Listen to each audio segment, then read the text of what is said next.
വളരെ അടുത്താണ്. ഇദ്ദേഹമാണ് BJP-യിലേക്ക് ഒരു പ്രേരകനായ ഇദ്ദേഹം ഒരു റിട്ടയർഡ് മിലിറ്ററി ആണ്. ഇവരെപ്പോലുള്ള നൂറുകണക്കിന് വിമുക്ത ഭടന്മാർ ബഹുമാനപ്പെട്ട നരേന്ദ്രമോദിജിയുടെ ആ ഒരു പുതിയ സംവിധാനങ്ങളോട് അനുകൂലം പ്രവർത്തിക്കുന്നതാണ്.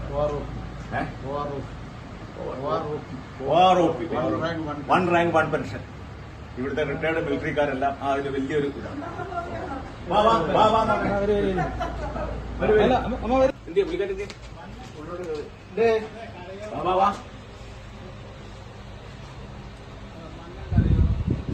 നമസ്കാരം, ഞാൻ അഡ്വക്കേറ്റ് മോഹൻ ജോർജ്. അപ്പൊ ഒന്ന് സഹായിക്കണം ഈ പ്രാവശ്യം കേട്ടോ. അമ്മച്ചോടും പറയണം കേട്ടോ. താമര ചിഹ്നത്തിന് ഈ പ്രാവശ്യം വോട്ട് ചെയ്യണം. എന്റെ ഒരു സന്തോഷമില്ലാത്ത ചോറിനുള്ള സമയം. അമ്മച്ചേ സഹായിക്കണം. ഓക്കെ.